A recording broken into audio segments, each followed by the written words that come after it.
ะเทือนห้องหัวใจน้องบ่มีไผของหลายปีหลายเดือนอยากได้อ้ายมาเป็นเพื่อนมาเฮือนกินข้าวกินปลาบ่ได้ซื้อขายหารายได้อีหยังดอกน้องเป็นสาวบ้านนอกขอบอกอ้ายเฮ็ดให้ไทยนาอยากทักทายน้องนี่อ้ายบ่สร้างเว้าจาแนวเป็นผู้หญิงนี่นะบ่สร้างว่าสิเฮ็ดจังใดสาวบ้านนายาวเสียงเว้าบ่ค่อยหวานยันแต่อ้ายลำคาญสาวทานน้ำหุ่มมีแต่หัวใจให้อ้ายมาเที่ยวหาดยามบุญปีใหม่น้องคงมีสุขสมใจได้พบอ้ายผู้บ่าวทางไกลบ่าวบ้านไกลหากได้อ้ายมาเป็นคู่ครองได้เป็นญาติแก้วดองจะประคองความรักมันไว้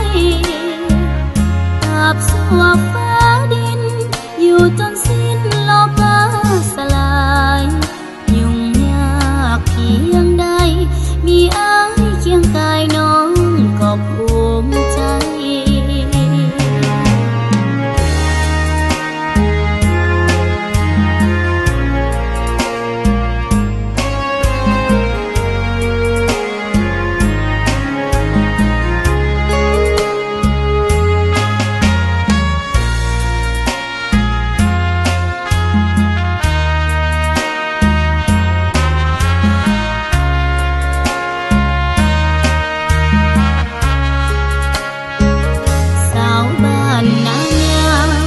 เสียงเว้า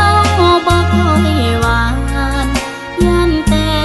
อ้ายลำคาญสาวทานน้ำหุ่มมีแต่หัวใจให้อ้ายมาเที่ยวหาดยามบุญปีใหม่น้องคงมีสุขสมใจได้พบอ้ายผู้บ่าวทางไกลบ่าวบ้านไกลหากได้อ้ายมาเป็นคู่ครองได้เป็นญาติแก้วดองจะประคองความรักมันไว้ตราบสู่ฟ้าดินอยู่จนสิ้น